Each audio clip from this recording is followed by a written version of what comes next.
বন্টি তোমালোকক কোন দলৰ মানুহে পঠাইছে? ঠিক আছে, কোনো টেনশন নাই, যি কৰবা লাগে আমি কৰিম।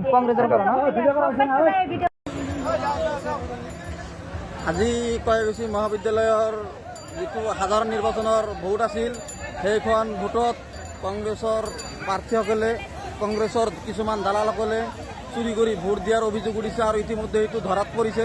গতিকে আপোনালোকে চাই আছে, এইটো হ'ল কয়াকুছি মহাবিদ্যালয়ৰ সাধাৰণ নিৰ্বাচনৰ ইলেকশ্যন আছিল। সেইখন ভোটত আপোনাৰ কয়াকুছি মহাবিদ্যালয়ৰ কংগ্ৰেছৰ কিছুমান দালালসকলে ভোট চুৰি কৰি দুটাকৈ ভোট ইতিমধ্যে আমি হাতে লুটে পাইছোঁ। গতিকে আপোনালোকে চাই আছে আৰু লাইভটো শ্বেয়াৰ কৰি দিব।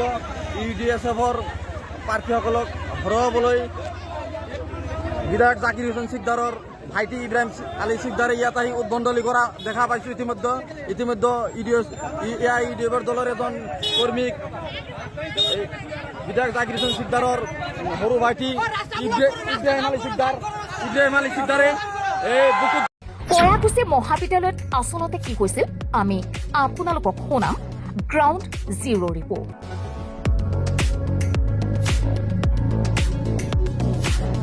কয়াকুছি মহাবিদ্যালয়ত ভুৱা ভোটাৰ যোগান ধৰাৰ অভিযোগ উত্থাপন কৰিছিল UDSFৰ সমৰ্থকসকলে।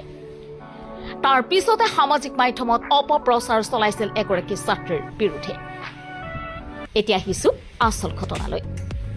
17 তাৰিখ শুক্ৰবাৰে পুৱাৰে পৰা চলি আহিছিল ভোটগ্ৰহণ প্ৰক্ৰিয়া।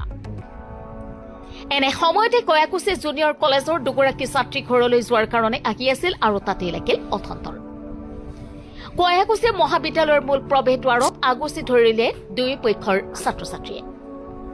ভোট গ্ৰহণ প্ৰক্ৰিয়া চলি থকা ৰুমত প্ৰৱেশ কৰিবলৈ 3খন গেট পাৰ হ'ব লাগে আৰু কটকটীয়া নিৰাপত্তা ব্যৱস্থাৰ মাজেৰে পাৰ হৈ যাব লাগে। আৰু এই ঘটনা সংঘটিত হয়